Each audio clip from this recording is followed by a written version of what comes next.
Anjing ini bernama Lassie. Tiap hari, ia menunggu tuannya di gerbang sekolah. Meski hujan badai, ia tidak pernah terlambat. Ini adalah tuannya, Yo. Karena melamun di kelas, ia dipukul penggaris. Sepulang sekolah, Lassie tahu Yo pasti dipukul gurunya. Lassie menjilati tangannya yang merah untuk menghiburnya. Di tengah jalan, mereka melihat banyak orang berkumpul. Sam bertanya ke ibunya ada apa. Ternyata, tambang tempat ayahnya bekerja bangkrut. Mereka yang sudah hidup pas-pasan, sekarang untuk makan pun susah. Malamnya, orang tua Yo berdiskusi tentang masalah uang. Tapi, Yo belum memahami masalahnya separah itu. Ia tidak tahu, Lassie yang menemaninya dari kecil akan pergi meninggalkannya. Esok harinya, sepulang sekolah, Yo tidak melihat Lassie menunggunya. Ia langsung lari pulang karena mengira terjadi sesuatu pada Lassie. Tapi, ibunya mengatakan Lassie sudah dijual.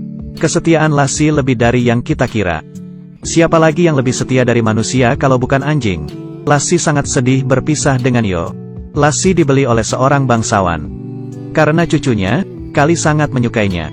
Mereka berkuasa dan kaya raya. Keluarga mereka sangat menyukai anjing. Melihat Lassie mogok makan, mereka memanggil Haines si pelayan. Haines harus mengurusnya, meski ia sangat benci anjing. Setelah memaki Lassie, ia pergi.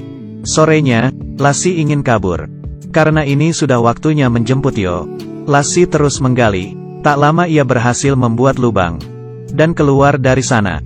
Yo sangat terkejut melihat Lassie. Tapi, tak ada yang mengira Haines sudah menunggu di rumah mereka. Ia membawa Lassie pergi lagi. Ia bahkan berkata pada Yo untuk menjauhi anjing mereka. Tapi, di tengah jalan, Haines dihadang rombongan kambing. Lassie kabur ke rumah lagi. Yo dan ayahnya akhirnya mengembalikan Lassie ke rumah bangsawan. Yo berpesan pada Lassie supaya tidak usah pulang lagi. Kalau Lassie pulang, Yo akan membencinya. Lassie harus baik-baik di sana. Harus mau makan. Lalu, Yo dan ayahnya pulang dengan hati yang hancur. Hari kedua, Haines menghalangi kandang dengan papan kayu. Besok aku akan membawamu ke Skotlandia. Kamu tak akan bisa kabur.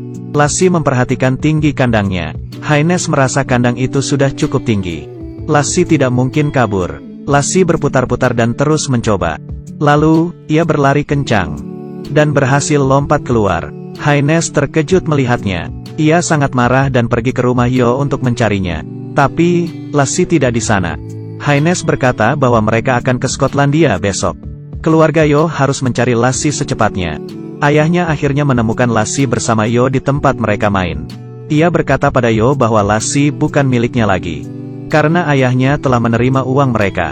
Mereka harus jujur. Yo yang sangat sedih tetap mematuhi ayahnya.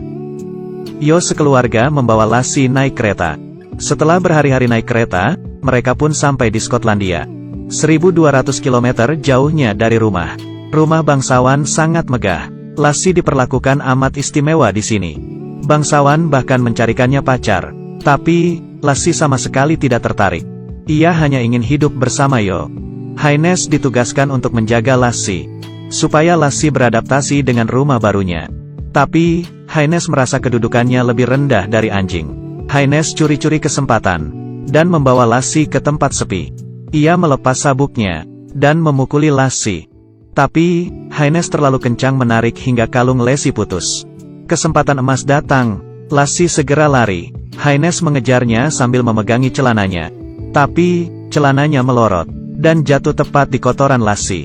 Kebetulan, bangsawan dan Kali sampai di rumah. Haines berteriak, "Jangan buka pintu."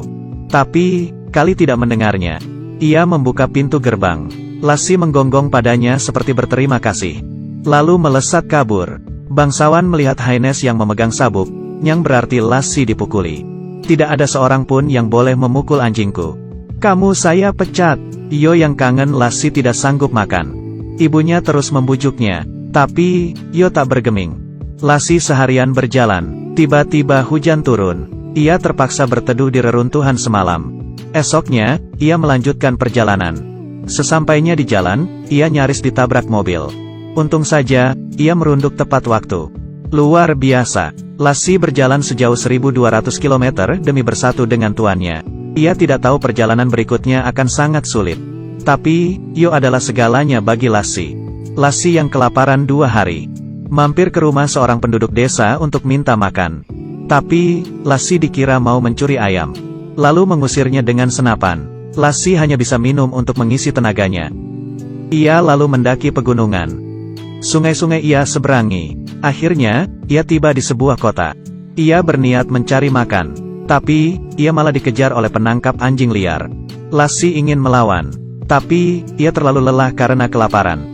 Lassi akhirnya tertangkap di penampungan saat mau dimasukkan ke kandang. Ia ingat bayangan masa lalu mereka memenuhi benak Lassi. Jadi, ia harus kabur. Tujuan Lassi sangat jelas, yaitu pulang. Saat mau mengunci kandang, Lassi yang pintar menerobos di antara kakinya. Ia memutuskan lewat gunung karena di kota berbahaya. Ia juga belajar untuk tidak gampang percaya pada manusia. Di jalan, ia berjumpa dengan pemain sirkus kerdil.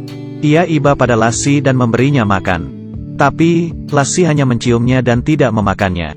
Karena pernah berkata padanya untuk tidak makan makanan yang jatuh. Si kerdil tahu Lassi bukan anjing liar. Ia lalu meletakkannya di piring. Lassi menerima bantuan darinya dan mereka pun berteman. Karena sejalan, jadi ia ikut dengan si kerdil. Tentu saja, Lassi tidak makan dengan cuma-cuma. Ia membantu rombongan sirkus dengan menunjukkan keahliannya. Hari ini, mereka berkemah di hutan. Dua perampok datang. Mereka meminta seluruh uang si kerdil. Lassi mengalihkan perhatian mereka. Tapi, si kerdil tertangkap dan dihajar habis-habisan. Anjing kecil si kerdil menggigit kaki salah satu perampok. Tapi, ia dipukul tongkat sampai mati oleh perampok. Lassi yang tahu perampok tidak mengejar segera kembali. Lalu ia dan si kerdil bekerja sama mengusir perampok. Hari kedua, si kerdil mengubur mayat anjing kecilnya. Musim dingin akan tiba sebentar lagi. Si kerdil harus putar balik. Ia tidak rela berpisah dengan Lassi. Tapi, ia tahu Lassi harus pergi mencari tuannya. Lassi kembali sendirian. Ia sudah melewati satu musim gugur. Musim dingin tiba. Setelah berjalan 1 tahun lebih, Lassi melihat sesuatu yang familiar. Itu adalah rumah yang ia rindukan. Tapi, ia kelelahan. Karena hari ini Natal, semua orang berada di gereja. Saat ini, anjing tetangga melihatnya. Anjing tetangga menerobos ke gereja dan mencari Ia menarik syal supaya ia pergi dari gereja. Mengikutinya. Ia sangat terkejut melihat Lassi. Ayah dan ibu bergegas menyusul. Ini terasa mustahil. Lassi berjalan sejauh 1.200 km demi Tetangga mereka juga terkejut. Ayah membawa Lassi ke dokter hewan.